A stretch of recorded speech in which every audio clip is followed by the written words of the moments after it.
What is going on? Welcome back to Financial Journey. So today I want to talk to you about Healthier Choices Management, tickers HCMC. So out of everything, it's actually shown some pretty good strength. So I want to go over the data points today, and over and above that, if they are on schedule to do their rollout within the first half of 2023. So I'm going to go over all the stuff you need to know. Make sure you guys hit that thumbs up and subscribe. I always greatly appreciate that. And without further ado, let's get right to it. So as of today, right now, it is up 100%. It's back to being barcoding between that 0001 and 0002 mark. So in general, lucky for those individuals that were able to buy here. I conveniently did buy, not too much though. I think it was just around 10-15,000 shares. So nothing much by any means. I think in reality wanted to see if it would go through, but I bought some at 0001. But like I said, I think it was just more of a test. But generally speaking, things are looking fairly good, considering though the market is in a little bit more of a panic mode. So as you can see, the fear and greed index is currently at 19, which is under the extreme fear. And even more so for this week, there is CPI coming out on Tuesday. And in my opinion, no matter what, even if it is positive or negative, given the circumstances of the market, I think both could be perceived as negative. And on Wednesday, as you can see, PPI and retail sales. So this week is a very volatile week, but it seems like HCMC is just trending up.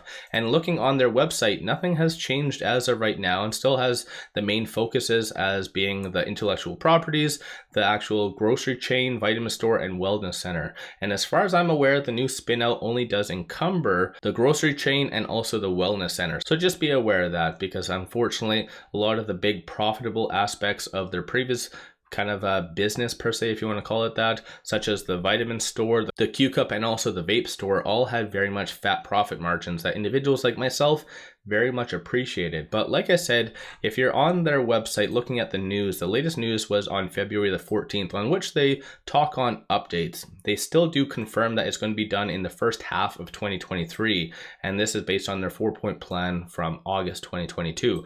And oddly enough, they still do refer to the New York Stock Exchange. And I brought this up in a video in the past on kind of why they're picking the New York Stock Exchange versus, for instance, the NASDAQ, because NASDAQ has a little bit more lenient uplisting rules potentially versus New York Stock Exchange. A is a little bit more costly to stay on the New York Stock Exchange, and it does have a little bit higher kind of requirements. And the requirements as of right now, it does appear as though, based on it being a tier 1, it kind of meets a criteria. So at least 200,000 publicly held shares. So of course, with it being, I think 339 billion shares, that meets that. At least 400 public beneficial holders, at least 300 beneficial holders of 100 shares or more. And of course, I think that does count. The issuer must have a net worth of at least 2 million if the issuer has sustained losses from the continuing operations for the last 2 of the 3 years. But this one I think is for them. So 4 million if the issuer has sustained losses from continuing operations and or net losses in the 3 of the last 4 years. So I think HCMC does fall under that, but this one is a weird one. So it says a share price of at least $3. And of course, if we go back over here to their news all the way to August, so their 4-point plan, which is right here, it doesn't talk on a reverse split.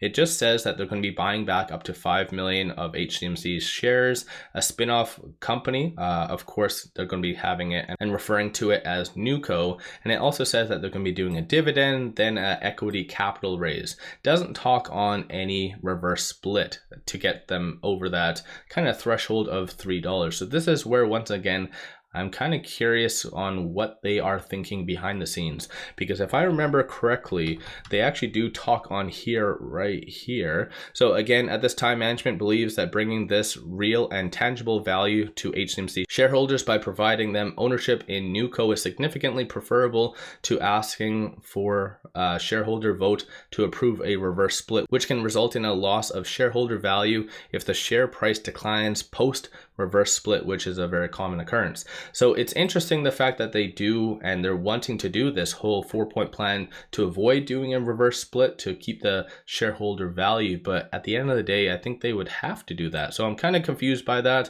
And like I said, I've brought this up on previous videos, but it is getting down to the wire. So first half of 2023, but as of right now, I checked on New York Stock Exchange and there seems to be no real submission for that. But it is to note, I just want to show you this like I mentioned as well. So they're going to be doing an equity capital raise, I believe it is of $13.5 million if I remember correctly, right here. So 13.25 million.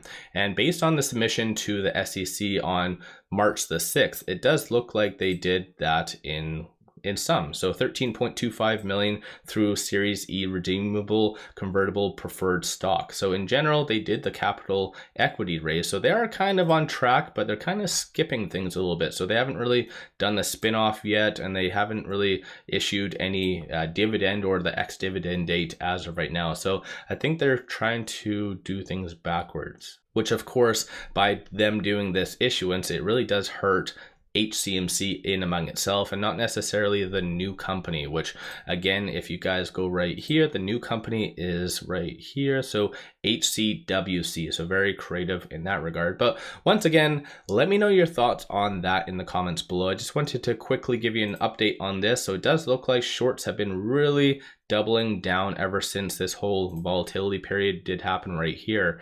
But of course, I think that's comes with the nature of being in over-the-counter stocks in general. A lot of heavy shorting going on. So let me know your thoughts on that in the comments below. But like I said, no news, no updates as far as that other than the February the 14th one. On a side note, if you do like, for instance, Seeking Alpha, I do have a 7-day free trial that you can pop over there, and whatever stocks you are looking at has all the compiled information all in one. So very much advantageous. But like I said, when it comes down to it, I don't necessarily feel that they do meet the criteria as of right now. But of course, who am I to judge, right? I'm not a financial advisor, so do your own due diligence. At the end of the day, they might end up resulting going to the NASDAQ, but still at the end of the day, it's still part of their plan, and I would still count that as a success. But once again, they're still trying to refer to them as New York Stock Exchange, trying to go there. But again, I think in general, it's going to be an interesting ride no matter what. Let me know your thoughts on all of this in the comments below. If you haven't already, hit that thumbs up and subscribe.